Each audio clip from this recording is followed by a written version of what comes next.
Assalamualaikum warahmatullahi wabarakatuh. Alhamdulillah, selalu kita memuji Tuhan kita yang maha kuat, maha perkasa, maha adil, yang telah menciptakan semua yang di langit, semua yang di bumi, dan semua yang di kedalaman lautan, terjangkau dan terlihat oleh mata manusia atau tidak. Karena kata kuncinya, La ilaha illallah, La ma'buda bihaqqin illallah. Tidak ada Tuhan yang paling berhak disembah di langit dan di bumi kecuali Allah. Zat yang maha kuat dan maha perkasa ini telah menggantungkan segala kebutuhan kita untuk roda kehidupan di muka bumi, dari makanan, minuman, pakaian, dan apa saja, dengan memuji namanya Alhamdulillah. Makanya sangat wajar kalau kita selalu mengucapkan kalimat yang mulia ini. Selanjutnya kita panjatkan salam hormat kita kepada manusia terbaik, manusia yang telah disempurnakan jalur nasabnya, ilmunya, fisiknya oleh Sang Pencipta Allah, dan juga ditutup dengan diutusnya beliau seluruh risalah nabi-nabi dan rasul, dan juga Sang Pencipta Allah bersama dengan malaikatnya mengucapkan salam hormat bersama dengan malaikat tentunya kepada manusia terbaik ini. Maka sangat wajar sebagai orang yang beriman mengejar sebuah nilai ibadah yang telah ditetapkan oleh Sang Pencipta dengan mengucapkan salawat dan taslim kepada Nabi besar Muhammad sallallahu alaihi wasallam. Pertama-tama tentunya, karena ini pertemuan perdana kita di dalam materi As-Sirah Nabawiyah, dan ini sesuai dengan permintaan teman-teman dari DKA Masjid, terutama saudara dan sahabat dekat saya Ustadz Mukhlis, jazakallah khair, yang meminta untuk kajian sirah yang rutin di Balikpapan sebulan sekali. Dan semoga Allah subhanahu wa ta'ala tentunya mengikhlaskan niat kita dan menjadikan ini sebagai tambahan amal kita. Yang kedua, saya memberikan dukungan secara pribadi kepada semua ikhwat dan akhwat yang hadir, karena memang majelis ilmu adalah landasan agama kita. Jangan pernah lewatkan satu hari ikhwat dan akhwat sekalian tanpa ada ilmu.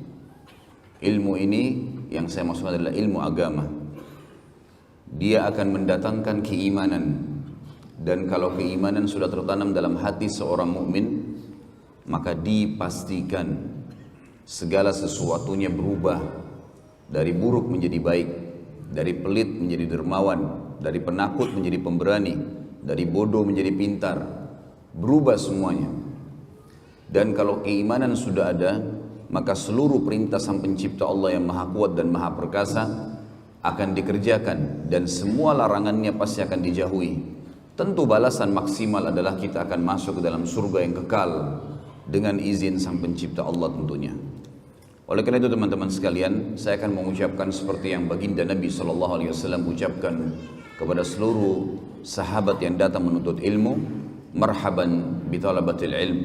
Selamat datang para penuntut ilmu. Majelis ini teman-teman dihadiri oleh para malaikat, disaksikan oleh para malaikat yang mencatat ini menjadi amal kita. Di dalam sebuah riwayat yang sahih disebutkan, siapa yang keluar dari rumahnya, baik dia akan mengajar atau akan belajar ilmu, maka dicatatkan baginya pahala haji lengkap sampai dia pulang. Di dalam riwayat yang sahih yang lain dikatakan, siapa yang keluar dari rumahnya menuntut ilmu, belajar atau mengajar, maka dia di jalan Allah sama dengan jihad di jalan Allah sampai dia kembali. Riwayat sahih yang lain mengatakan, kata Nabi SAW, sesungguhnya malaikat menebahkan atau melebarkan sayapnya menaungi para penuntut ilmu. Dan banyak sekali riwayat kalau kita ingin sebutkan tentang manfaat majelis ilmu. Tidak akan ada kejenuhan dalam majelis ilmu. Yang ada adalah ilmu, pengetahuan, bertambah kokohnya dan kuatnya keimanan seseorang, bertambah baiknya keadaan dia pada saat dia bubar.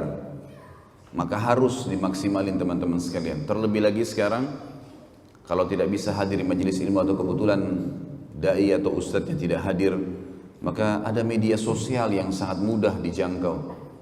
Di tangan setiap orang kita sekarang bisa nonton apa saja ceramah tentunya yang saya maksudkan, dan ceramah yang benar berlandaskan Al-Quran dan Sunnah dari HP kita yang setiap saat kita pakai atau kita bawa ke tempat tidur, dibawa ke kamar mandi, dibawa kemana-mana. Maka alat ini telah Allah mudahkan buat kita dan akan ada pertanggungjawabannya pada hari kiamat untuk kebaikan. Jangan sampai disalahgunakan kepada hal-hal yang tidak dibenarkan, karena juga semua akan ada pertanggungjawabannya.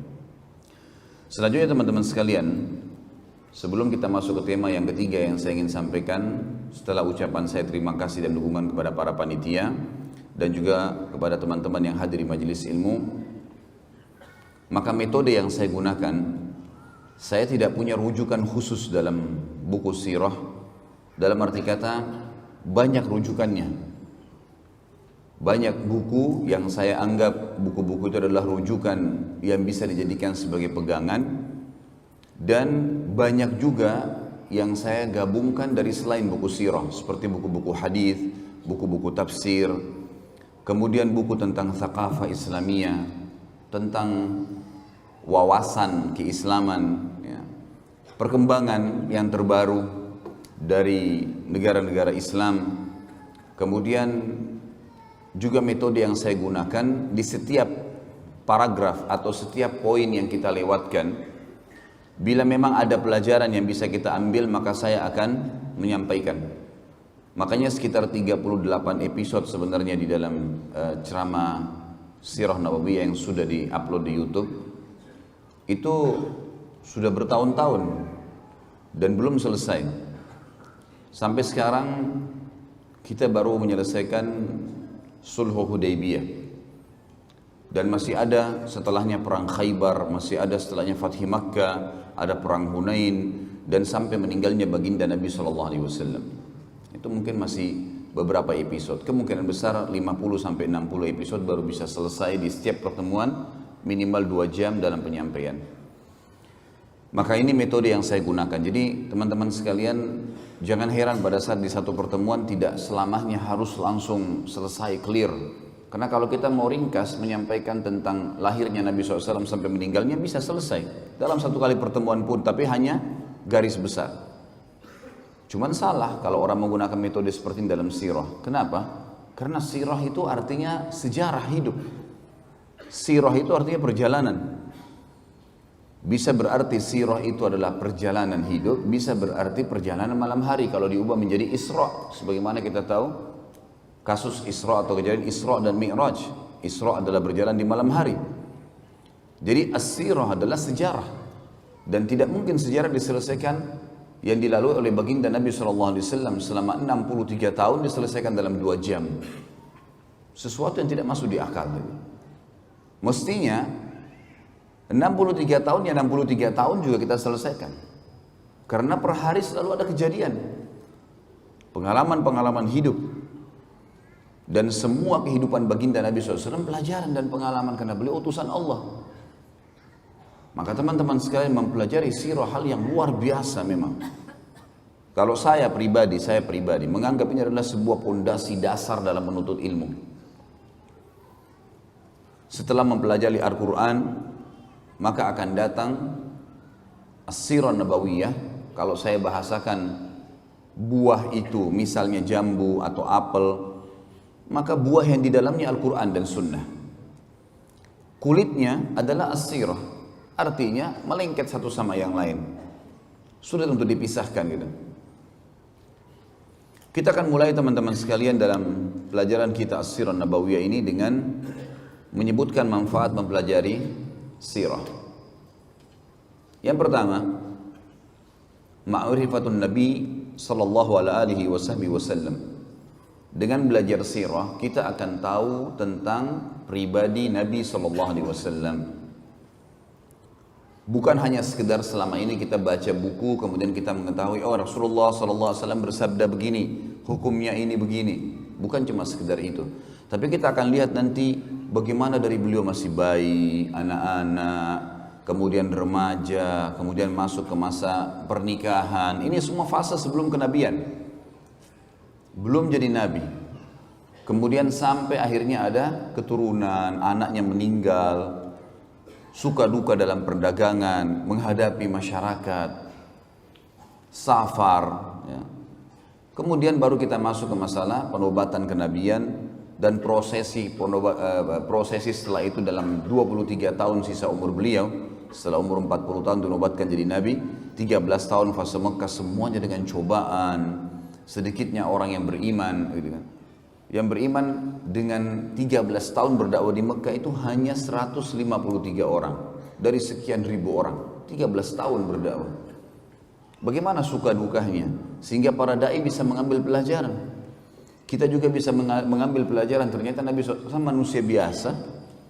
Beliau makan, beliau minum, beliau tidur, beliau senang, beliau sedih, beliau menghadapi suka duka kehidupan. Dan itu semua manfaatnya adalah agar kita menjadikan beliau sebagai suri tauladan. Tinggal mudah, ciplak hidupnya baginda Nabi SAW akan selamat. Semuanya, cara makannya, tidurnya, berpakaian, bergaul, berumah tangga, berekonomi, berpolitik, segala macam hal kita akan bahas panjang lebar dalam masalah As-Sirah Nabawiyah ini. Kemudian juga fase 10 tahun di Madinah, akhir hidup beliau sallallahu alaihi wasallam, di mana fase itu penyempurnaan kehidupan. Penyempurnaan kehidupan. Sebagaimana sering saya bahasakan kepada teman-teman kita di zaman sekarang, banyak di antara ikhwah dan akhwat semangat sekali ingin supaya ada negara yang berbasis Islam. Tapi mereka mengkhayal di satu sisi, kalau akan ada seorang presiden doktor dari Madinah misalnya, atau seorang yang hafal Quran, atau mungkin ulama, semua menterinya ulama, maka tidak akan ada pelanggaran agama di negara kita. Ini keliru sekali. Tahu kenapa keliru teman-teman sekalian? Karena ada orang yang merupakan pimpinan kita dan utusan Allah telah dijadikan pelajaran oleh Sang Pencipta 10 tahun kehidupan beliau di Madinah. Kehidupan Madinah ada 4 golongan manusia yang hidup di zaman Nabi SAW. Yang pertama adalah orang-orang kafir. Kita tahu di Madinah ada 3 suku Yahudi, Qainuqa, Nadhir, dan Quraidah. Qainuqa, Nadhir, dan Quraidah. 3 suku ini yang sekarang banyak, di antaranya yang banyak menyebar di seluruh dunia termasuk di Israel ini. 3 suku ini Nabi SAW berinteraksi dengan mereka. Ada transaksi jual beli, ada juga transaksi utang piutang Nabi SAW dengan beberapa pendeta. Ada dakwah Nabi SAW mengajak mereka masuk Islam. Setelah masuk Islamnya salah satu dari mereka namanya Abdullah bin Salam. Nanti akan kita jelaskan semua itu. Kemudian kisah bagaimana pada saat kiprah beberapa orang Yahudi yang masuk Islam akhirnya terbunuh mati syahid di perang Uhud yang banyak orang tidak mengetahui, gitu kan. Kemudian juga bagaimana Nabi SAW akhirnya mengusir mereka dari Madinah karena pengkhianatan mereka. Maksudnya apa? Walaupun pemerintah kita semuanya ulama, dari presiden, wakil presiden, menteri, segala macam, tetap ada interaksi dengan orang kafir teman-teman sekalian. Ada orang kafir yang dikenal dengan kafir zimmi dan ada yang kafir harbi. Nanti akan saya jelaskan itu di poin setelahnya nanti. Di poin mempelajari sirah. Dan bagaimana Nabi SAW bermuamalah dengan mereka. Intinya ada orang kafir di Madinah. Dan Nabi SAW interaksi sama mereka. Jangan lupa kisah anak muda Yahudi yang sakit keras lalu Nabi SAW menjenguknya untuk mengucapkan syahadat dan anak itu syahadat. Artinya sampai boleh menziarahi, mendatangi rumah seorang kafir untuk mengajak mereka masuk Islam. Ada interaksi. Yang kedua, ada kaum munafikin. Ada orang-orang munafik di Madinah. Dan pimpinannya siapa namanya? Abdullah bin Abi Salul. Abdullah namanya. Namanya bagus nggak? Hah? Mana suaranya orang Balikpapan nih? Abdullah. Tapi pimpinan orang munafik, dipastikan kekal di api neraka, meninggal dalam kemunafikannya. Jangan heran, di zaman kita sekarang ada orang namanya Muhammad, namanya Ahmad, namanya Yusuf, tampil di televisi, tampil di media, membenci Islam. Kenapa harus heran? Di zaman Nabi SAW ada orang munafik nggak? Namanya siapa? Abdullah. Ambil pelajaran, ini dari sirah diambil nih. Pelajaran pengalaman hidup. Artinya walaupun pimpinan kita semuanya ulama, akan ada orang munafik di tengah-tengah mereka. Karena kita tidak lebih baik dari Nabi SAW. Ini penting sekali. Karena orang banyak mengkhayal seakan-akan tidak, kalau sudah berdiri negara Islam tidak akan ada masalah. Sampai sekarang mereka menyorotin Saudi. Katanya Saudi terapkan hukum Islam. Kok masih ada orang begini? Kok masih ada begini? Loh, jangankan kerajaan Saudi. Nabi SAW saja di zaman beliau ada. Yang ketiga, adanya ahli maksiat. Ada nggak di zaman Nabi SAW orang zina dirajam? Ada nggak pencuri dipotong tangannya? Ada, nanti kita pelajari semua. Ada di antara mereka yang melanggar hukum Allah. Ada yang berdusta dicambuk 80 dera, kisah ifk. Tuduhan terhadap Aisyah dan Safwan radhiyallahu anhum ajma'in tentang mereka berzina pada saat pulang dari perang Bani Mustaliq. Dan nanti akan kita jelaskan masalah itu insyaallah. Kemudian ada sahabat-sahabat yang berzina dirajam, dicambuk. Ada yang mencuri. Seperti kasus Fatimah, salah satu dari suku terkenal Makhzumi yang terkenal di Mekah. Orang ini terkenal sekali dengan kedudukannya dan rupanya kebiasaan mencuri. Tradisinya, dia masuk Islam dan tradisi orang-orang Arab Quraisy kalau ada seseorang mencuri tidak dipotong tangannya kalau dia kedudukannya tinggi, punya jabatan. Dan subhanallah ini kayak turun-temurun di kalangan ahli maksiat nih. Kalau punya jabatan nggak dihukum, gitu kan. Lalu para sahabat karena baru masuk Islam, mereka berkata, ya Rasulullah, mereka cari dulu siapa nih kira-kira di antara sahabat yang bisa ngelobi Nabi nih supaya orang ini nggak dihukum. Musyawarah satu sama yang lain, ketemu dengan Usama bin Zaid radhiyallahu anhu ajma'in. Dia dengan ayahnya dikenal dengan Hibbin Nabi SAW, kekasih Nabi SAW. Zaid bin Harithah dulu adalah mantan budak Nabi yang dibebasin, Usama anaknya. Usama bin Zaid ini yang dijadikan oleh Nabi SAW panglima perang di umur 17 tahun. Karena keperkasaan jiwanya, imannya. Lalu Usama disuruh masuk melobi Nabi SAW. Ya Rasulullah, ada seseorang yang terkenal dari Mekah, wanita, punya jabatan, kena hukum mencuri. Kira-kira boleh nggak dipotong tangannya? Apa yang terjadi? Nabi SAW tidak jawab, naik ke atas mimbar, suruh kumpulin semua sahabat. Begitu ngumpul, kata Nabi SAW, telah sampai setelah tahmid dan salawat untuk diri beliau SAW, beliau mengatakan, telah sampai kepada saya, ada seseorang di antara kalian karena punya jabatan yang tinggi atau punya kedudukan di sukunya, mencuri, nggak mau diterapin hukum Allah. Ketahuilah, demi jiwa Muhammad yang dalam genggamannya, maksudnya demi Allah.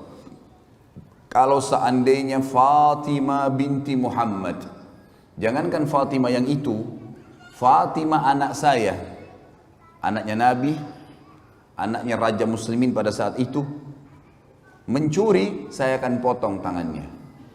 Gak ada toleransi dalam Islam. Dipotong tangannya akhirnya. Ada sahabat yang berzina, ada sahabat yang mencuri, ada sahabat yang dusta. Ada di antara mereka. Artinya ada usatul mu'minin, ada ahli maksiat. Maka teman-teman sekalian fahamin, pemerintah Islam bagaimanapun kuatnya akan ada di tengah-tengah mereka ahli maksiat. Kita tidak lebih baik dari Nabi SAW. Tetapi berita gembiranya ada golongan keempat. Ada orang-orang beriman dan ini yang mendominasi. Sehingga tingkat tiga kelompok yang pertama tidak bisa keluar dari koridor hukum Allah. Yang maksiat dihukum, yang munafik diketahui. Lalu Nabi SAW sebutkan ciri-cirinya. Nanti akan kita pelajari di akhir sekali sebelum meninggalnya Nabi SAW. Ada pembongkaran kedok para munafikin. Si fulan munafik, si fulan munafik, si fulan munafik. Karena cirinya banyak, jelas. Pura-pura Islam tapi mereka kufur. Kemudian juga akan ada orang-orang kafir yang akan interaksi. Ulama sepakat mengatakan orang kafir tetap akan ada di muka bumi sampai menjelang hari kiamat. Gak bisa lepas itu. Karena kata Nabi SAW, kiamat tidak akan terjadi kecuali pada orang-orang yang buruk atau kufur saja. Orang beriman semua akan meninggal dengan tiupan angin yang menerpah tubuh mereka. Sampai kata Nabi SAW, kalau seseorang dan kalian sembunyi di dalam gunung, maka angin itu akan masuk dan merenggut nyawanya. Sehingga tidak tertinggal kecuali orang kafir dan buruk di muka bumi, lalu kiamat terjadi pada mereka. Hadis jelas. Bagaimanapun antum mendakwai orang kafir, alhamdulillah ada yang masuk Islam misalnya, tapi tetap akan ada mereka. Dan fase mereka berhenti hanya di fase waktu Isa alaihissalam turun membunuh Dajjal. Pada saat itu, maka kata Nabi SAW, semua jalan-jalan kecil pun di muka bumi akan dimasuki Islam. Baik dengan kemuliaan, dia sengaja memasuki Islam karena dia tahu kebenaran, atau penghinaan, artinya dia harus masuk Islam secara paksa atau akan dibunuh. Sehingga tidak ada lagi orang yang tidak muslim di zaman Isa alaihissalam. Tetapi setelah Isa alaihissalam meninggal dunia, setelah matinya Ya'juj Ma'juj, tanda-tanda hari kiamat, maka manusia akan kembali kufur lagi dan mereka kembali menyembah berhala. Iblis akan menyuruh mereka menyembah berhala, dan pada mereka lah terjadi hari kiamat itu. Berarti lihat teman-teman sekalian, bagaimana kita memahami sirah ini dan mengetahui kehidupan Nabi SAW penting sekali, luar biasa gitu ya.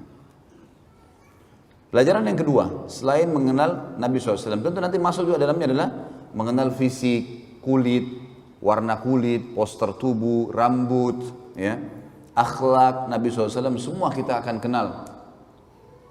Bagaimana beliau berumah tangga, bagaimana menyelesaikan masalah-masalah rumah tangganya. Ada masalah, beliau pecahkan dengan kebijaksanaan, dengan kedewasaan. Bagaimana menghadapi tetangga yang selalu mengganggu, bagaimana menghadapi dakwah yang sedang menghadapi rintangan, bagaimana menghadapi pasukan musuh yang akan menyerang Madinah, bagaimana dan bagaimana. Kita akan ambil semua pelajaran dari pengenalan baginda Nabi sallallahu alaihi wasallam. Yang kedua, ma'rifatus sahabah ridwanullahi alaihim. Kita mengenal dengan belajar sirah siapa itu sahabat. Manusia-manusia pilihan Allah yang telah menemani baginda Nabi SAW, yang telah menemani utusan yang terbaiknya, penutup para nabi dan rasul. Ini bukan manusia biasa teman-teman. Bayangkan kalau kita hidup di zaman fase Mekah dulu, nggak ada lampu, nggak ada media sosial kayak sekarang, nggak ada AC panas. Antum sekarang Masya Allah belajar sirah di AC di Masjid Istiqomah yang besar seperti ini, lampu ada, terang, ada kamera merekam, bisa didengar kembali. Zaman dulu rumah dari tanah liat, Mekah dulu itu desa terpencil, nggak ada orang di dunia yang mau lihat Mekah itu, kecuali orang-orang beriman yang datang haji, itu pun jumlahnya masih sedikit. Dulu negara Persia dan juga negara Romawi tidak pernah terfikir menyerang Jazirah Arab, karena bagi mereka ini padang pasir, gak ada apa-apa. Gak pernah mereka rebut, padahal Jazirah Arab itu posisinya di tengah-tengah dunia. Kenapa mereka tidak terfikir menyerang? Karena padang pasir, gersang, gak ada apa-apa. Hasilnya maksimal yang paling banyak kurma. Mereka gak pikir serang itu. Coba antum bayangkan kalau antum hidup di fase itu, di perkampungan terpencil di muka bumi, ada orang buta huruf, nggak bisa baca, nggak bisa nulis, ngaku nabi dan harus beriman. Kira-kira jadi Abu Bakar atau jadi Abu Jahal? Hah? Sekarang gampang antum beriman, Quran sudah lengkap, masjid banyak, para dai-dai mubalik sudah banyak menyampaikan tentang hukum-hukum Islam. Tinggal ambil, belajar, amalin, mati, masuk surga. Mudah sekali. Zaman dulu teman-teman, turun satu ayat, turun dua ayat, dan ini kewajiban mematuhi loh, dan membela hidup mati. Nggak gampang pada saat fase Mekah itu, luar biasa dulu. Nanti kita lihat teman-teman perjuangan para sahabat bagaimana dalam sirah ini. Bagaimana mereka di zaman itu tidak ada media bisa percaya. Bisa percaya, bisa yakin, bisa mengamalkan. Wajar itu, muhajirin dan ansar, Allah janjikan dan jamin buat mereka surga, demi Allah pantas untuk mereka, pantas. Perjuangan yang meninggalkan keluarganya, berkorban dengan hartanya, berkorban dengan darahnya. Kisah-kisah yang kadang-kadang subhanallah, saya kalau belajar kisah sahabat, tidak sadar netes air mata di depan laptop saya itu. Luar biasa kisah mereka ini, di mana kita ini gitu. Kita selalu sibuk dengan pasar, dengan dagangan, dengan istri, dengan anak, dengan ini, lupa tidak ada perjuangan buat agama gitu. Ini sahabat luar biasa, pengorbanan yang luar biasa. Wajar Allah mengatakan radhiyallahu anhum wa radu'an. Allah sudah ridho dengan mereka. Tahu ridho teman-teman? Ridho itu kalau orang diberikan sesuatu yang membuat dia sangat puas, baru dikatakan ridho. Kalau misalnya kita memberikan seseorang sesuatu, misalnya ada fakir miskin minta kemudian kita kasih uang, misal dia butuh 3 juta rupiah, kemudian kita kasih 10.000 rupiah. Ya udah, dia terima kasih, dia pergi. Apa dia sudah ridho? Dia ridho teman-teman kalau dia minta 3 juta, antum kasih 5 juta. Dia akan doain antum, dia akan berterima kasih. Nah itu namanya ridho tuh. Kalimat ridho digunakan di situ. Allah mengatakan radhiyallahu anhum, pakai anhum jamak. Allah ridho kepada semua mereka, sahabat itu. Yang ridho siapa? Pencipta langit dan bumi. Waradu'an, tidak cukup di situ. Allah bilang, dan mereka dipastikan memang ridho dengan Allah. Memang mereka siap mengorbankan apa saja untuk Allah dan Rasulnya alaihi salatu wassalam. Kita akan belajar teman-teman, ada kisah sahabat yang kiprahnya sangat luar biasa, kisah heroik dalam masalah perjuangan jihad, dalam masalah sedekah, dalam masalah berbakti dengan orang tua, dalam masalah memperjuangkan dan menjalankan sunnah Nabi SAW, agamanya Nabi SAW yang dibawakan. Banyak sekali yang kita bisa ambil. Nah ini semua kita akan ambil dari sirah. Pentingnya luar biasa gitu. Yang ketiga, ma'rifatu sababun nuzulul Quran. Sababun nuzulul Quran. Mengetahui dari sirah tentang sebab turunnya Al-Quran. Dari sekian 6.000 sekian ayat Al-Quran, saudaraku seiman, ada di antaranya ayat-ayat yang punya sababun nuzul atau sebab turunnya ayat. Kalau ada sababun nuzul ayat, maka kita semestinya membaca ayat dengan sababun nuzulnya, karena sebab turun ini akan membuat kita memahami tentang apa yang sedang Allah inginkan di ayat itu. Dan semua sabab nuzul diambil dari materi sirah. Nanti kita akan lihat dari sirah ini, oh ternyata ayat sekian turun karena kejadian ini di surah ini. Juga kita jadi tahu teman-teman, kenapa Iqra bismi rabbikal ladzi khalaq yang turun pertama sekali ayat berada di juz 30. Kenapa bukan di pertama? Kenapa Al-Fatihah yang pertama? Banyak ayat-ayat Al-Quran yang turun di Mekah itu berada di juz 30 semua, rata-rata di juz terakhir. Padahal awal-awal turun. Ternyata memang sabab nuzul berpengaruh di sini. Sebab turunnya ada, terjadi sesuai dengan kasus, dan Allah yang maha tinggi dan maha pemurah memerintahkan Nabi-Nya Muhammad SAW meletakkan ayat-ayat itu pada tempatnya. Seperti misal letakkan ini di sini, letakkan ini di ayat di surah nomor ini, di surah ini di ayat sekian, sehingga tersusunlah 30 juz seperti kita sekarang. Semua diambil dari sirah itu, karena per kasus. Nanti kita lihat, oh ternyata turun surah nomor 74, surah nomor 75 di tahun sekian, di waktu ini, oh kejadian ini. Tentu tidak semua ayat Al-Quran punya sebab nuzul, tapi kalau ada, itu akan memberikan kita ya kejelasan tentang kenapa ayat itu dipelajari atau kenapa ayat itu turun, dan kita akan faham hukumnya. Yang keempat dari mempelajari sirah, ma'rifatu sababul wurudul hadis. Jadi mengetahui tentang sebab disebutkannya hadis. Sebab disebutkannya hadis. Kalau ayat tadi ada sababun nuzul, kalau ini sababul wurud. Jadi sama dengan ayat tadi, hadis-hadis Nabi SAW ada yang memiliki sababul wurud, sebabnya Nabi sebutkan, ada juga yang tidak. Tentu memahami sababul wurud penting sekali, karena dengan mengenal atau mengetahui sababul wurud kita tahu apa yang Nabi SAW sedang luruskan di situ. Contoh misal, pernah Nabi SAW dalam hadis Bukhari Muslim jalan di sebuah pasar, kemudian menemukan ada seseorang berdagang jual gandum ditumpuk seperti gunung gitu. Warnanya kuning cerah, bagus sekali. Orang banyak tertarik membeli gandum dari toko itu. Nabi SAW, Nabi utusan Allah, ada wahyu menyampaikan, maka beliau masuk ke dalam toko orang itu. Begitu masuk ke dalam toko, Nabi SAW mengecek di bagian dalam gundukan. Jadi orang kalau lihat dari luar, oh gundukannya bagus. Dia seakan-akan menyendok dari gundukan itu. Padahal sebenarnya di bagian dalam itu buruk sekali. Gandumnya kualitasnya lain dan dibasahi supaya bobot berat timbangannya bertambah. Maka apa yang terjadi? Nabi SAW mengambil yang buruk itu lalu mengangkatnya sambil mengatakan, man ghasyana falaysa minna. Siapa yang menipu kami bukan dari golongan kami. Coba kalau antum baca sepintas hadis ini tanpa tahu sababul wurudnya, apa maksudnya? global sekali. Ternyata Nabi SAW mengkhususkan kaum muslimin. Siapa yang menipu kami bukan dari golongan kami. Ini bukan berarti orang kafir boleh ditipu ya, enggak. Karena hukum yang berlaku pada kaum muslimin ada yang berlaku pada orang kafir, seperti enggak boleh ghibah, enggak boleh menipu, enggak boleh memukul, kecuali ada penyebab syar'i. Ada penyebab syar'i yang membuat kita bisa menghukum dia. Itu pun yang menghukum biasa pemerintah, atau mungkin dia tiba-tiba menyerang kita secara pribadi dan seterusnya. Ada hukum syar'i sendiri. Yang kelima, mempelajari sirah juga akan memberikan kita informasi ma'rifatul kuffar wal munafiqin. Kita akan mengetahui tentang keadaan orang kafir dan orang-orang munafik. Siapa sih orang kafir di mata Rasulullah SAW ini? Sehingga jangan sampai seperti ada sebagian kelompok Islam sekarang, vonis kafir ini, vonis kafir itu. Semua orang dianggap kafir kalau tidak segolongan sama dia.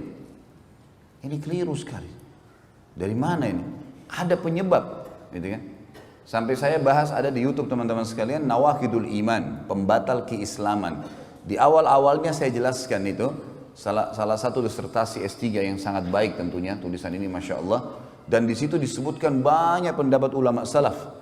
Ya, ulama sahabat tabi'in yang menjelaskan kepada kita tentang tidak bolehnya vonis kafir kecuali orang yang sudah jelas tervonis kafir sesuai dengan indikasi yang telah disampaikan oleh Nabi SAW di zaman beliau. Orang jelas-jelas murtad tinggalkan agamanya misalnya. Kalau orang hanya melakukan satu perbuatan, yang perbuatan itu kayaknya menuju kepada kekafiran, maka tidak akan terjadi padanya kecuali sudah ada hujjah. Sudah ada argumentasi sampai ke dia. Mungkin dia tidak tahu. Nabi SAW tidak spontanitas menyuruh seseorang memvonis ini pasti kafir. Contoh misal hadis yang sahih menjelaskan perilaku Usamah radhiyallahu anhu pada saat membunuh seorang lawan duelnya. Terjadi peperangan dipimpin oleh Amr bin As radhiyallahu anhu ajma'in menyerang satu suku Arab yang mau menyerang Madinah. Berhasil menang. Rupanya ada satu orang ngolok-ngolok sahabat mau melawan, tapi sedikit melawan lari. Oleh Usama dikejar. Begitu ketemu duel sama Usama. Usama adalah orang yang kuat gitu. Begitu duel kalah orang ini. Orang ini tadinya menyerang Usama dengan pedang, dengan kekuatan. Usama tangkis, berhasil akhirnya Usama menjatuhkan pedangnya. Begitu sudah itu pedangnya, Usama angkat pedang, mau ditebas nih orang kafir ini. Dia mengatakan asyhadu an la ilaha illallah wa anna Muhammadar Rasulullah. Orang kafir syahadat. Usama mau tebas berhenti. Ini syahadat. Tapi tadi dia mau bunuh saya ini. Dibunuh sama Usama.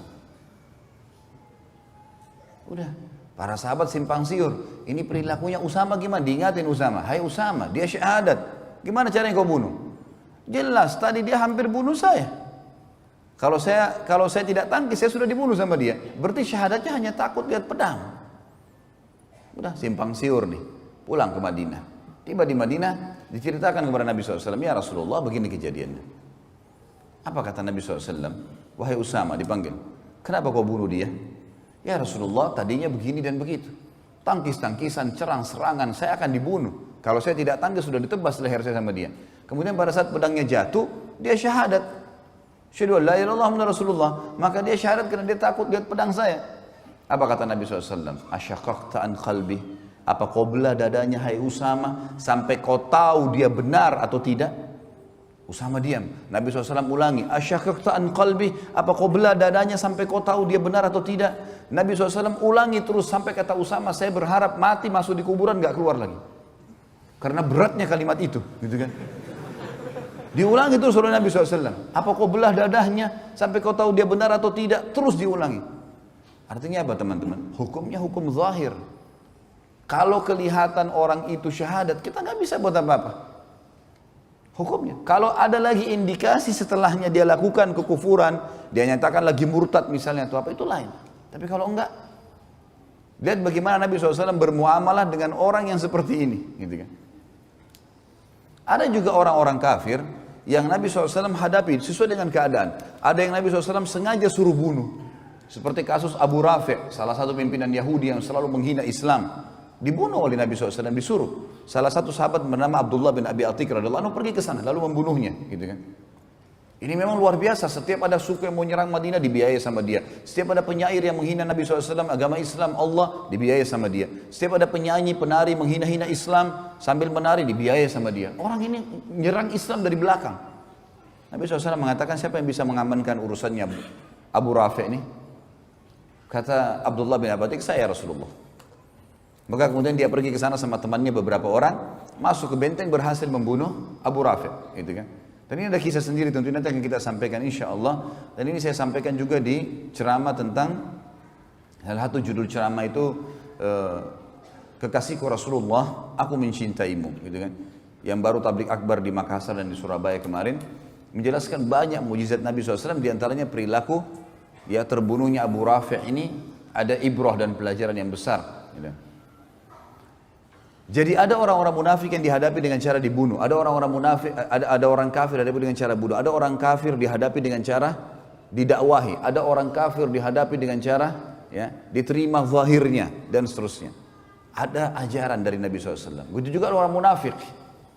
Jangan teman-teman begitu kita tahu orang ini mungkin indikasi kemunafikan ada padanya, kan Nabi SAW mengatakan ya, tanda-tanda orang munafik 3, riwayatnya dikatakan 4 sampai dia meninggalkannya baru hilang sifat kemunafikan. Kalau dia berkata selalu dusta, kalau dia diberikan amanah berkhianat, kalau dia berjanji dia ingkari, dan yang keempat adalah kalau dia berdebat maka dia curang. Sekarang berapa banyak orang Islam di Indonesia yang cirinya 4 ini ada semua padanya? Hah? Saya nggak bilang di masjid ini ya, banyak orang. Ada orang subhanallah tiap hari dusta. Udah kayak nggak ada nilainya. Cuma kita sulit bedain mana yang benar, mana yang salah nih. Makanan dusta, pakaian dusta, kerja dusta, semua dusta. Apa yang bisa dipercaya nih? Sama istrinya, sama suaminya dusta terus. Apa ini? Tanda-tanda kemunafikan. Tapi bagaimana caranya kita vonis dan bagaimana bermuamalah? Kan kata Nabi SAW, pastikan dia munafik tulen sampai dia tinggalkan. Berarti ada jalan keluar. Kalau dia taubat, dia tinggalkan, keluar dari munafikan, gitu kan? Dan Islam tidak pernah melihat masa lalu seseorang. Ada di antara nanti orang-orang yang tadinya munafik, kemudian masuk iman dalam hatinya lalu pindah, betul-betul dia menjadi seorang mukmin. Ada. Nanti akan kita jelaskan juga dalam sirah. Bagaimana Nabi SAW bermuamalah dengan mereka? Waktu tersebar berita ifk, kedustaan bahwasanya Aisyah radhiyallahu berzina dengan Safwan, maka semua orang tahu penyebabnya Abdullah bin Abi Salul. Nanti ada ceritanya, unik sekali ceritanya itu. Maka begitu Nabi SAW sudah tahu, yang paling pertama berdiri Umar bin Khattab mengatakannya, Rasulullah izinkan saya tebas lehernya. Bunuh aja orang ini, munafik. Dan Umar selalu setiap ada orang melanggar depan Nabi, ya Rasulullah izinkan. Anda izinkan hilang kepalanya orang ini. Luar biasa kalau Umar hidup zaman sekarang, wah banyak sekali kepala yang hilang gitu. Apa kata Nabi SAW? Tidak, hai Umar, jangan sampai orang-orang ngomong Muhammad membunuh orang-orang yang hidup seakan-akan jadi sahabatnya gitu. Seperti ini munafik, jelas-jelas munafik, Nabi SAW tahu. Tapi kan dia berbaur dengan muslimin, seakan-akan dia bagian dari sahabat. Jangan sampai orang berkata Muhammad bunuh sahabatnya. Sampai tersebar di setiap musuh Nabi SAW. Ayo, orang-orang Yahudi biasa bilang kalau sudah terdesak kita masuk Islam saja, karena Muhammad gak mungkin bunuh sahabatnya. Sampai tersebar itu sebuah konsep. Berarti ada cara menghadapi orang munafikin. Dakwahi, sampaikan. Bukan seperti orang kafir, misalnya ada yang dibunuh, nggak ada.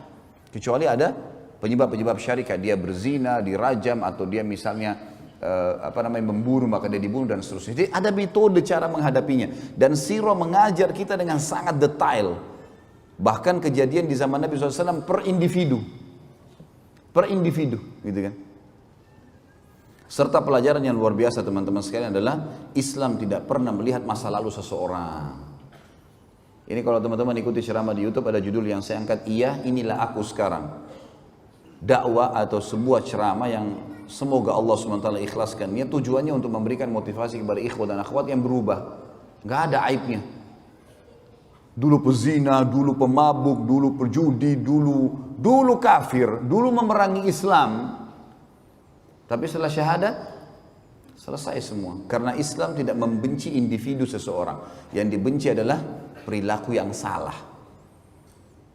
Umar bin Khattab dulu benci sekali sama Islam. Umar bin Khattab itu kalau keluar, khusus keluar dari rumahnya waktu di Mekah untuk nyiksa kaum muslimin. Khusus. Keluar ganggu, pukul orang, siksa orang muslimin. Sampai waktu itu tersebar berita, kalau Umar kemungkinan masuk Islam. Kata beberapa sahabat apa? Kalau Umar syahadat, unta juga bisa syahadat. Kayaknya mustahil gitu, nggak mungkin. Tapi dia setelah syahadat, Islam nggak lihat lagi masa lalunya. Umar yang mengaku dan mengatakan saya seorang khamar, orang yang suka minum khamar, dan khamar banyak sahabatnya kan? Khamar itu banyak relasinya selalu ke khamar, zina, macam-macam judi. Memang perilakunya satu sahabat semua itu. Sama antum kalau hadir majelis ilmu, sahabatnya masjid, ya, sahabatnya Quran, sahabatnya kitab, memang begitu. Itu sahabatnya. Jadi kita kena satu sahabatnya, kena semua itu. Makanya jangan buka pintu itu. Orang yang buka pintu kesalahan seperti orang yang ada di mulut jurang. Jangan coba-coba. Sekali tergelincir susah keluar. Kecuali mendaki, susah. Maka jangan coba-coba. Sementara keimanan dan jalan amal soleh ini semuanya jalan lurus, enak. Jalan mulus sampai mati, nikmatin makan, minum, tidur segala macam. Setelah itu mati masuk surga, abadi selamanya. Jadi ada metode menghadapi mereka.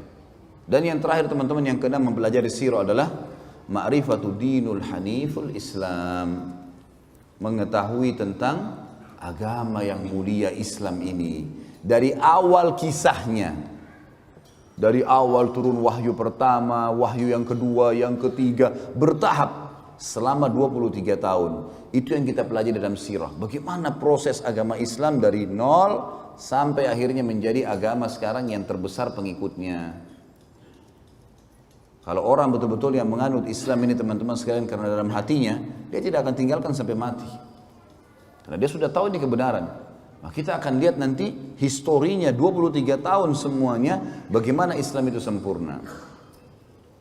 Inilah kurang lebih 6 poin manfaat mempelajari sirah.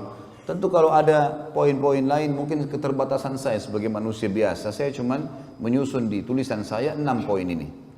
Dan insya Allah mudah-mudahan ini sudah saya berharap dengan izin Sang Pencipta Allah yang Maha Pemurah untuk menjadikannya sebuah poin yang sudah menjadi pelajaran buat kita dan cukup untuk membuat kita ya termotivasi untuk mempelajari sirah dan juga menganggap atau mengetahui dan menyadari sirah itu sangat penting.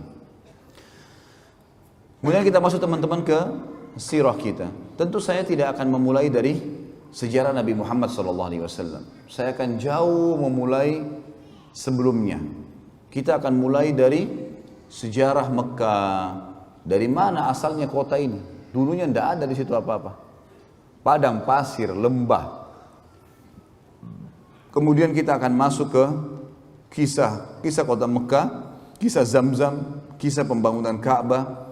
Ada poin di situ. Kemudian ada masuk Islam, masuknya agama Yahudi di Jazirah Arab. Kemudian masuknya agama Nasrani di Jazirah Arab. Kenapa ada orang Arab tapi beragama seperti agama Yahudi? Kenapa ada orang Arab tapi agamanya seperti agama Nasrani? Orang-orang Arab tapi Nasrani sampai sekarang di Syria di mana-mana ada. Kok bisa? Gitu kan? Maka ada nanti kisah-kisah bagaimana masuknya dua agama propertis ini ke Jazirah Arab. Kemudian kita akan jelaskan juga ada kisah pasukan gajah, Abraha, siapa itu Abraha, dari mana dia, kisahnya bagaimana dia masuk ke Yaman, bagaimana, kenapa dia termotivasi menyerang Ka'bah, kejadian yang terjadi setelahnya, pelajaran-pelajaran besar yang kita ambil. Kemudian kita akan belajar tentang berkuasanya pemerintah negeri Faris di Yaman. Ini kurang lebih subjudul 1, jadi poin A di tulisan saya. Satu persatu akan kita bahas tentunya. Ini mungkin butuh beberapa kali pertemuan tentunya. Dan nanti akan ada lanjutan poin B-nya tentang masalah fase lahirnya Nabi SAW, kejadian-kejadian sebelum beliau lahir, tanda-tanda pada saat beliau lahir, apa saja, kemudian masa kecilnya, masa bayi, masa anak-anak, kasus masalah menyusui dengan Halimah Sa'diyah dan seterusnya, pelajaran-pelajaran yang kita ambil dari situ sampai masa beliau masuk menikah dengan Khadijah, dengan proses perdagangan dan seterusnya. Kemudian interaksi dengan manusia, penyampaian tentang beberapa pendeta-pendeta Nasrani tentang kebenaran risalah beliau sebelum beliau menjadi nabi. Kemudian baru masuk fase kenabian. baru kemudian masuk masalah fase kenabian dan segala macam hal yang lengkap berhubungan dengan masalah itu, perjuangan Nabi SAW di Mekah, peperangannya setelah di Madinah, dan seterusnya sampai akhirnya ditutup dengan meninggalnya baginda Nabi sallallahu alaihi wasallam. Baik, kita akan masuk teman-teman sekalian kisah kota Mekah dan kisah Zamzam serta pembangunan Ka'bah. Tentu kita akan mulai dari manusia terbaik yang dikenal juga manusia yang terbaik di kalangan manusia, tapi di kalangan para nabi tentunya, walaupun beliau adalah kakek kesekian Nabi SAW, tetap saja Nabi SAW manusia terbaik, ya. Karena beliau mengatakan, Nabi SAW mengatakan, ana sayyidu walad Adam yaumal qiyamah. Saya pimpinan anak Adam pada hari kiamat, wala fakhr, dan tidak ada kesombongan di situ. Berarti walaupun ya, Ibrahim alaihissalam yang akan kita sebutkan kisahnya, kakek kesekian Nabi SAW, juga tetap saja beliau terbaik di kalangan semua manusia karena dikenal dengan Khalil.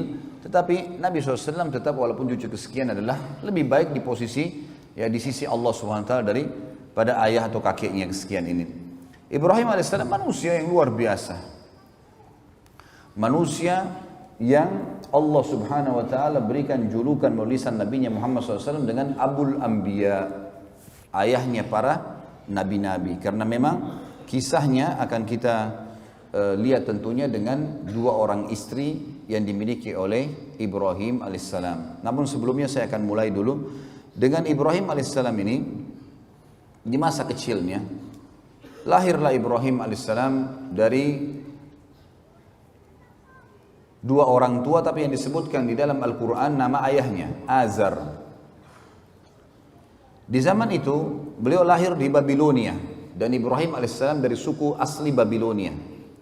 Babilonia adalah suku nama kota di Irak, dan ini ada sukunya sendiri. Suku ini teman-teman bukan orang Arab, bukan orang Arab. Karena waktu itu orang Arab di zaman Ibrahim AS cuma ada di satu tempat, mereka belum menyebar.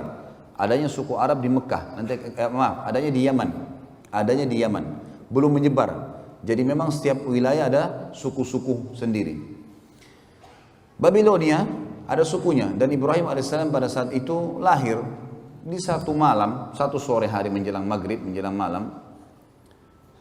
Di hari tepatnya di mana Namrud, raja pada saat itu, mengaku sebagai Tuhan. Ayah Namrud meninggal, kemudian Namrud dinobatkan jadi raja. Tiba-tiba dia mengeluarkan sebuah informasi kalau dia adalah Tuhan, dan siapapun yang mengakui itu boleh mendapatkan apa saja yang dia minta. Apa saja yang dia minta. Minta harta, minta emas, minta tanah, minta apa saja dikasih. Maka orang berbondong-bondong banyak yang menyetujui masalah itu, ya. Apalagi pada saat itu di Babilonia tidak ada seorang rasul, tidak ada nabi gitu. Pada saat lahirnya Ibrahim alaihissalam ini, Namrud pada malam harinya mimpi. Dia mimpi melihat kerajaannya hancur, terbakar sana sini. Lalu dia bangunkan semua penasehat-penasehatnya. Malam itu juga waktu dia ngaku sebagai Tuhan tuh. Apa takwil mimpi ini? Kok bisa saya mimpi seperti ini? Mereka semua angkat tangan mengatakan kami gak tahu. Sampai ada satu orang yang akhirnya mengatakan, wahai Namrud, kemungkinan malam ini di Babilonia ada anak yang lahir laki-laki yang akan menghancurkan kerajaan Anda. Namrud lalu mengeluarkan sebuah instruksi yang aneh. Dia mengatakan kalau begitu semua anak laki-laki yang lahir di negeri ini malam ini bunuh. Azar, salah satu penasehat Namrud, ahli membuat patung, datang di istana Namrud, kemudian dia tahu informasi atau instruksi Namrud ini, dan dia tahu istrinya baru melahirkan malam itu, sore itu Ibrahim alaihissalam. Maka datanglah Azar ke rumahnya mengatakan kepada istrinya, bawalah Ibrahim ini ke hutan supaya Namrud tidak membunuhnya. Ringkas cerita, dibawalah Ibrahim alaihissalam ke sana. Kemudian setelah dibawa teman-teman sekalian ke hutan, berjalan waktu itu umur Namrud sekitar 30 tahun. Terus saja Namrud mengumandangkan tentang masalah dia Tuhan, dan terus saja gitu kan. Sampai umur dia 40 tahun. Sampai umur dia 70 tahun. Dan pada saat itu Ibrahim alaihissalam berumur 40 tahun. Dinobatkan jadi nabi. Pergilah Ibrahim alaihissalam waktu diutus, hari pertama diutus oleh Allah sang pencipta menjadi nabi. Dengan cara umum tentunya, setiap nabi-nabi biasanya didatangi oleh Jibril alaihissalam. Kemudian mengatakan, kalau kau adalah utusan Allah, lalu diberikanlah firman-firman Allah kepadanya. Ibrahim alaihissalam pada saat itu, saudaraku seiman, datang ke tempat ibadahnya masyarakat Babilonia. Ada sebuah kuil besar dibuat. Kemudian Ibrahim alaihissalam berkata kepada orang-orang di sekitarnya pada saat dia masuk ke tempat ibadah itu, yang mereka lagi kebetulan duduk di situ, kemudian mereka melihat ya, atau memberikan sesajen, memberikan segala macam. Ibrahim alaihissalam ada riwayatnya yang mengatakan sebelum tiba di tempat ibadah itu ada banyak patung-patung di pinggir jalan. Kemudian dia berkata kepada patung-patung di pinggir jalan itu, kenapa kamu dianggap sebagai Tuhan? Gitu kan? Lalu tidak ada sautan. Kemudian Ibrahim alaihissalam mengambil batu dan melempar wajahnya patung itu. Ternyata juga sama, tidak ada reaksi sama sekali. Karena kita sudah tahu patung tentunya tidak akan bisa bergerak, ya. Tidak akan bisa bergerak. Jadi jelas sekali dilempar sama batu tidak, didatangi oleh Ibrahim alaihissalam, dipukul di sekitarnya tidak juga bergerak. Ya. Yang jelas teman-teman sekalian, dengan penolakan, dengan Ibrahim alaihissalam melihat itu tidak ada apa-apa, yang sebelumnya pada saat dia dinobatkan jadi nabi, itu dia sempat kejadian ini yang membuat Allah menobatkan jadi nabi. Dia duduk di hutan, kemudian dia melihat ke bulan di malam hari. Dia mengatakan, siapa ya Tuhan saya? Kayaknya ini Tuhan saya nih. Lalu kemudian ditunggu sama dia sampai pagi. Dia sempat menunggu ada suara kah, ada obrolan, tidak ada. Besok pagi terbit matahari, matahari lebih besar. Lalu dia mengatakan, ini kayaknya Tuhan saya, ini lebih besar gitu. Kemudian juga ditunggu sama dia sampai terbenam matahari, mataharinya hilang. Kemudian dia mengatakan, kalau begitu ini semua bukan Tuhan, dan saya mengatakan saya menyerahkan diri kepada Tuhan yang Maha Esa dan Maha Tinggi agar ya memberikan kepada saya petunjuk. Maka akhirnya Allah Subhanahu wa taala menjadikan dia atau diberikan dia kenabian. Baik, ringkas cerita teman-teman sekalian, datanglah Ibrahim alaihissalam kemudian bertemu dengan tempat ibadah yang dibuat oleh Namrud. Dan sampai sekarang tentu kalau teman-teman ketik di Google tentang masalah peninggalan Namrud di Babilonia, akan ada gambar-gambar, banyak sekali gambar-gambar peninggalan istananya, puing-puingnya, tempat pembakaran Ibrahim alaihissalam, banyaklah. Ya. Ibrahim alaihissalam mendakwai yang paling pertama ayahnya. Begitu datang, dia bertemu dengan ayahnya, didakwahi ayahnya, didakwahi kaumnya. Allah menyebutkan dalam masalah itu dalam Al-Quran, surah Al-Anbiya, surah nomor 21 ayat 52 sampai 73. Surah Al-Anbiya, surah nomor 21 ayat 52 sampai 73. A'udzu billahi minasyaitonir rajim. Idz qala li abihi wa qaumihi ma hadhihi at-tamathil allati antum laha 'akifun. Qalu wajadna aba'ana laha 'abidun. قال لقد كنتم أنتم وآباؤكم في ضلال مبين قالوا أجئتنا بالحق أم أنت من اللاعبين قال بل ربكم رب السماوات والأرض الذي فطرهن وأنا على ذلكم من الشاهدين وتالله لأكيدن أصنامكم بعد أن تولوا مدبرين. Sampai sini teman-teman saya berhentikan dulu dan akan kita lanjutkan ayatnya. Jadi ayat 52 sampai ayat 57 sampai ayat 57 dulu. Kurang lebih terjemahnya kata Ibrahim alaihissalam, ingatlah kata Allah ketika Ibrahim berkata kepada ayahnya dan kaumnya, apa nih patung-patung yang sedang kalian sembah? Mereka berkata, inilah yang kami temukan yang disembah oleh ayah-ayah kami. Kemudian kata Ibrahim alaihissalam, ketahuilah apa yang sedang kalian lakukan ini dan ayah-ayah kalian adalah sesuatu yang sesat, salah ini. Lalu kemudian mereka berkata, apakah kamu datang membawa kebenaran atau kau hanya sekedar datang untuk mengganggu kami? Maka Ibrahim AS mengatakan, Tuhan kalian adalah yang menciptakan seluruh langit dan bumi, pemiliknya, pengawasnya, pengurusnya, dan saya termasuk saksi atas itu. Saya akan memberikan kalian bukti-bukti. Dan kalau kalian tidak mau percaya, maka saya akan menghancurkan dan melakukan tipu daya terhadap Tuhan-Tuhan kalian ini.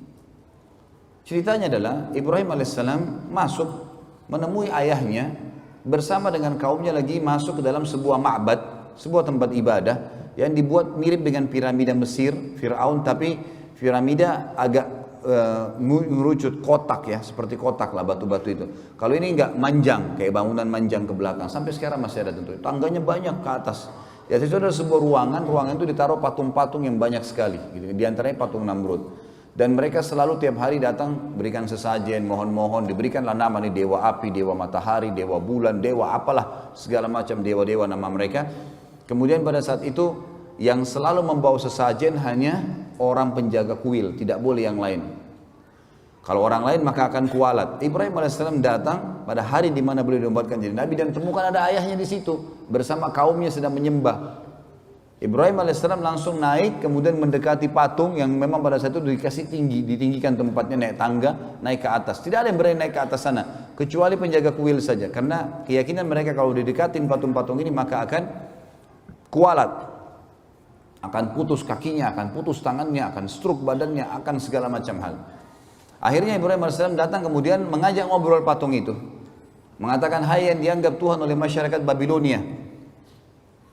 Apa kau tidak marah? Pada saat Ibrahim AS mengambil sesuatu sesajen di situ. Maka tidak ada sahutan. Saya mengambil sesajenmu. Orang semua lagi lihat. Lalu Ibrahim AS mengucapkan 2 kali sampai 3 kali tidak ada jawaban. Lalu diambil sedikit di situ potongan makanan lalu dilempar ke wajahnya patung itu. Jatuhlah ya buah atau makanan tersebut kemudian tidak ada sahutan karena kita tahu patung tidak akan bicara. Kata Ibrahim AS, hai yang dianggap Tuhan oleh masyarakat Babilonia, apa kau tidak bisa melawan saya? Kau tidak marah karena saya lempar kamu dengan sesajenmu sendiri? Enggak ada sahutan. 2 kali enggak ada sahutan, 3 kali enggak ada sahutan. Mungkin biar jutaan kali tidak akan ada sahutan tentunya. Pindah ke patung kedua dilakukan hal yang sama. Patung ketiga, semua patung itu dihina oleh Ibrahim AS. Setelah itu Ibrahim AS setelah keliling dari sisi kanan ruangan sampai ke sisi kiri lalu dia mengatakan, hai kaumku, lihat ini apa yang kalian sembah. Patung kalian susun sendiri, kalian pahat sendiri, kalian bentuk matanya, kalian bentuk hidungnya. Kalian yang pikul diangkat sampai ke situ. Lalu kenapa kok diminta tolong dari patung-patung ini? Yang telah menciptakan adalah kalian Tuhan, kalian Allah yang menciptakan langit dan bumi. Maka mereka diam, mereka tidak mau. Lalu Ibrahim mengatakan, saya pasti akan lakukan tipu daya terhadap patung-patung kalian ini. Apa tipu daya Ibrahim? Ayat 5, 8-nya berlanjut. فَجَعَلَهُمْ جُذَاذًا إِلَّا كَبِيرًا لَهُمْ لَعَلَّهُمْ يَرْجِعُونَ قَالُوا مَنْ فَعَلَ هَذَا بِآلِهَتِنَا إِنَّهُ لَمِنَ الظَّالِمِينَ قَالُوا سَمِعْنَا فَتًى يَذْكُرُهُمْ يُقَالُ لَهُ إِبْرَاهِيمُ قالوا فأتوا به على أعين الناس لعلهم يشهدون قالوا أأنت فعلت هذا بآلهتنا يا إبراهيم قال بل فعله كبيرهم هذا فاسألوهم إن كانوا ينطقون فرجعوا إلى أنفسهم فقالوا إنكم أنتم ظالمون ثم نكسوا على رؤوسهم لقد علمت ما هؤلاء ينطقون قال أفتعبدون من دون الله ما لا ينفعكم شيئا ولا يضركم أف لكم ولم تعبدون من دون الله أفلا تأخلون. Sampai sini teman-teman, sampai di ayat ya, 67 ya. Ayat 67 saya terjemahkan dan saya hubungkan dengan kisahnya. Maka pada saat itu kaumnya keluar dari ruangan ibadah tadi, tinggalkan Ibrahim AS. Kata Ibrahim, sebentar, kalau kalian tidak mau dengar apa yang saya sampaikan, saya ini utusan Allah pencipta langit dan bumi dan saya akan sampaikan kepada kalian. Kalian tetap mau sembah berhala, saya akan lakukan tipu daya loh. Mereka tinggalkan, tidak mau dengar Ibrahim AS. Sempat bimbang tapi mereka tinggalkan. Ibrahim AS keluar cari kampak dan masuk menghancurkan patung-patung itu. Dipotong kepalanya, potong tangannya, potong kakinya, dihancurin semuanya. Dan Ibrahim AS membiarkan patung yang paling besar, patungnya Namrud ada di tengah-tengah ruangan. Enggak diganggu sama sekali. Tapi ada patung ular, patung singa, dipotong kepalanya, ditaruh di pahanya patung Namrud. Kampaknya juga ditaruh di tangannya patung Namrud. Maka besok pagi pada saat mereka mau beribadah lagi, mereka temukan tempat ibadah mereka hancur semuanya. Dan pada malam hari, pada saat Ibrahim AS menghancurkan, penjaga kuil ada. Tapi penjaga kuilnya ketakutan, karena dia sendiri yakin ini kualat, kalau dekatin patung itu kualat.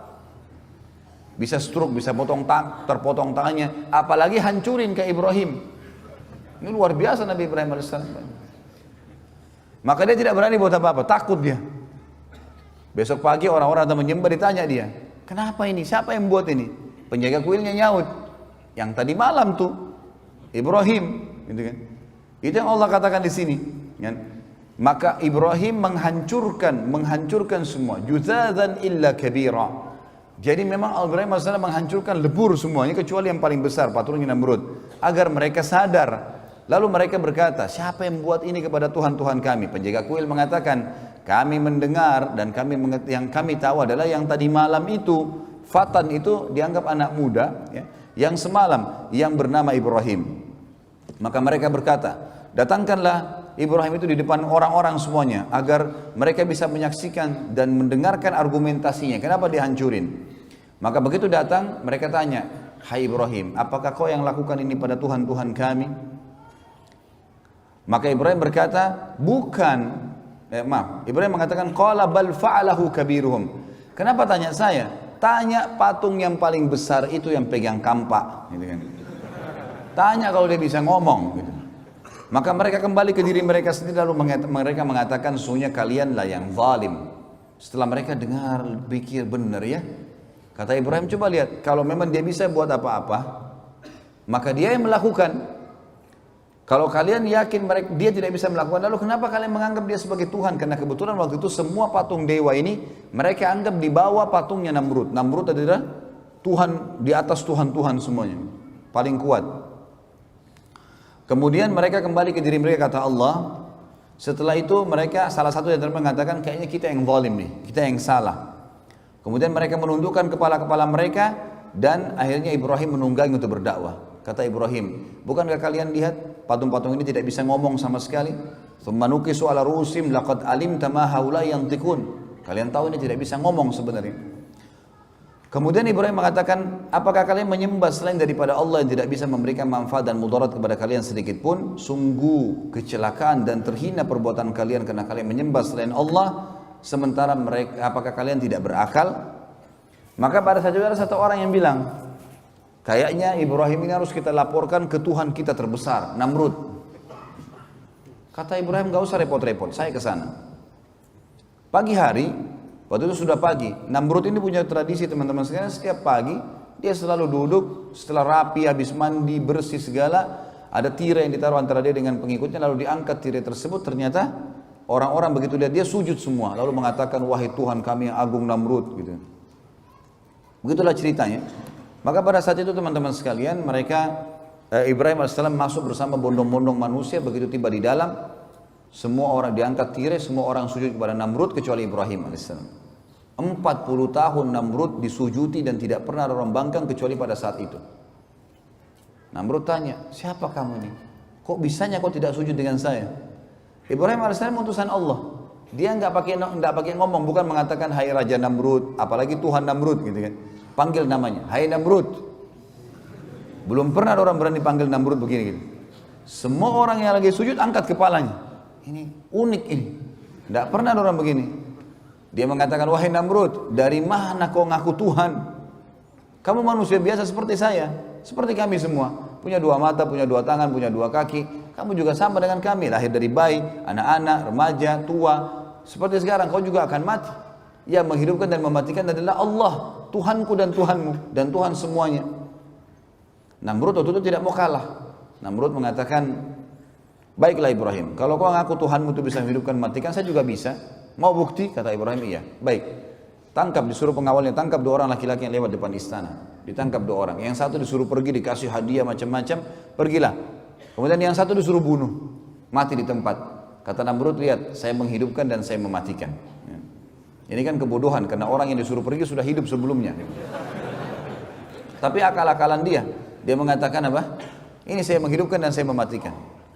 Jibril alaihissalam datang menyampaikan kepada Ibrahim, ini orang ini percuma, diajak dialog di dunia, di bumi, dia akan terus cari akal.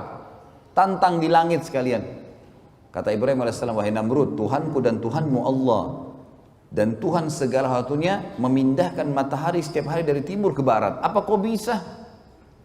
Maka terdiamlah Namrud, tidak bisa ngomong. Allah mengatakan, nanti kita bacakan ayatnya, fabuhital ladzi kafar. Maka orang kafir itu jadi terdiam, tidak bisa bicara. Karena jengkel, Dia bilang pada pengawal-pengawalnya, tangkap, penjarakan Ibrahim ini, penjarakan. Musyawarah, kira-kira apa jalan keluarnya? Saya mau bunuh Ibrahim tapi saya nggak mau mati biasa, harus mati yang spektakuler, yang besar, yang membuat tidak ada lagi orang yang membantah ketuhanan saya. Musyawarah demi musyawarah sampai muncul akhirnya ide untuk membakar, karena bakar adalah cara membunuh yang paling menyakitkan. Dari pertama dibakar sampai mati kan tetap sakit gitu loh. Dibuatlah api dengan biaya yang besar. Namrud kerahkan semua kekuatan sampai terbuat api. Dalam sebuah riwayat Bukhari disebutkan, kalau burung lewat dan kena asap, uapnya asap itu walaupun tinggi, tiba-tiba sudah terpanggang karena besarnya gitu. Api itu panas sekali, setinggi kurang lebih istana Namrud 40 siku ke langit. Ini sekitar 17 sampai 20 meter tingginya. Setelah itu Ibrahim AS dikeluarkan lalu kemudian dibakar. Setelah dibakar, dilempar, Namrud mengatakan 3 hari biarkan Ibrahim dalam api, dibiarkan. Setelah 3 hari dipadamkan, ternyata Ibrahim AS ada di tengah-tengah tumpuhan mereka. Setelah itu Ibrahim AS diselamatkan oleh Allah. Lalu Namrud pun pulang ke istananya, orang semua bubar dalam kondisi bingung, kok bisa Ibrahim, manusia mana nih, dibakar tidak mati, gak mungkin gitu kan. Dan tersebar berita ternyata Tuhan kita Namrud tidak bisa membunuh Ibrahim karena Ibrahim dibela sama Tuhannya. Jadi Tuhan Ibrahim lebih kuat. Namrud pulang ke istananya, kemudian dia bingung, sambil mabuk-mabukan, gimana jalan keluarnya nih.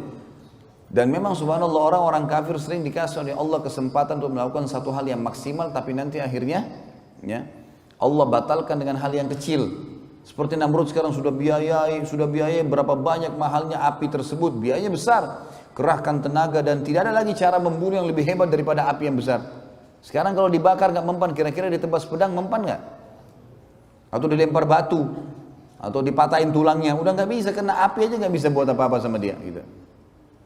Maka Namrud pun besok paginya kedatangan, diutus oleh Allah padanya seekor lalat, yang lalat itu masuk ke lubang hidungnya. Gitu kan. Awalnya tentu Namrud ini dia didekati oleh lalat sampai dia capek. Lalat ini selalu datang, ribut dekat kupingnya. Kayak kita kalau lagi ribut dekat kuping lalat, usir datang lagi. Bingung juga gimana cara lawannya tuh.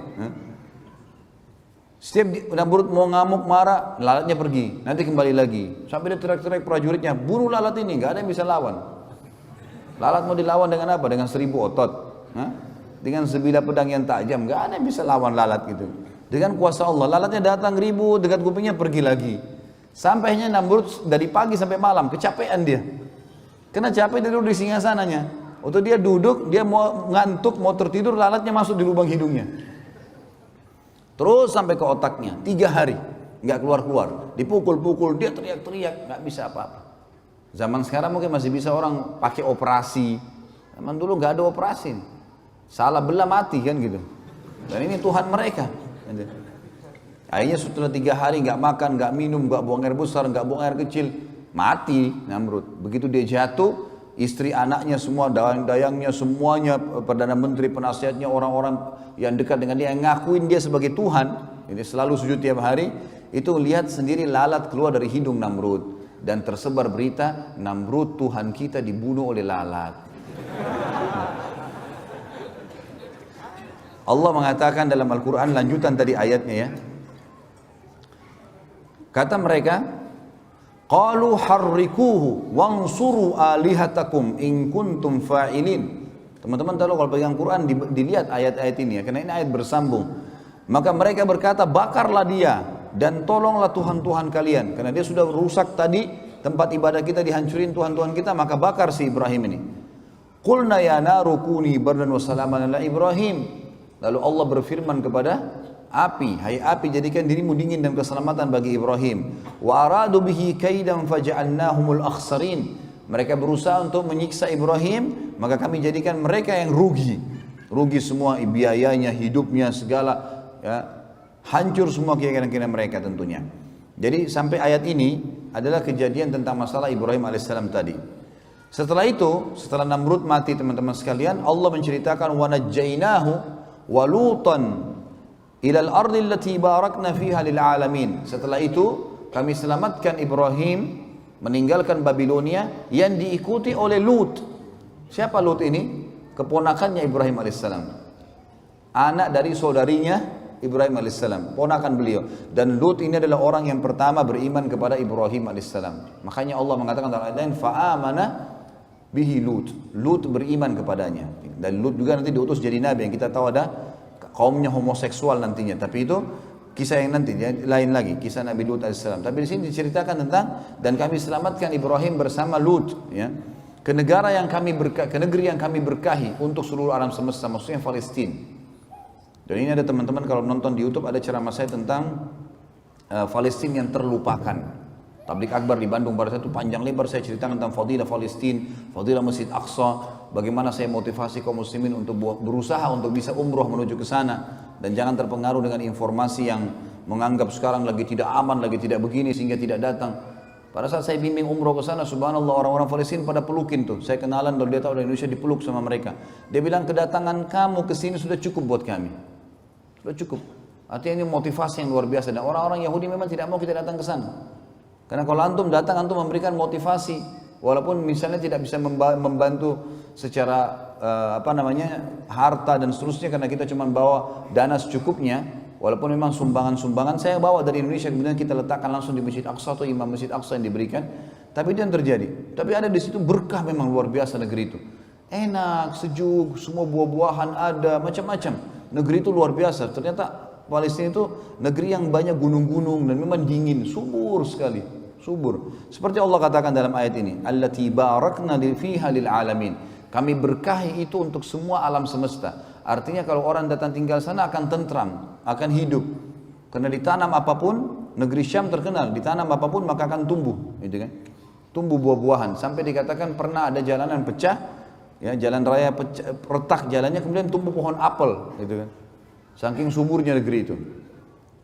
Wa wahabna lahu Ishaqa wa Yaquba nafilah wa kullan ja'alna minas salihin. Lalu kami karuniakan untuknya Ishak dan Yaqub sebagai hadiah dari kami, kata Allah, dan semuanya kami jadikan orang-orang soleh. Nanti akan kita jelaskan tentang kisah bagaimana ibunya Ishak alaihissalam, Sarah, mandul beberapa tahun tidak punya anak. Nanti akan kita ceritakan sebentar. Tapi ini terlintas dalam ayat ini disebutkan namanya. Maka Allah karuniahi Ibrahim alaihissalam, ya, anak-anak dan semua Allah jadikan orang-orang soleh.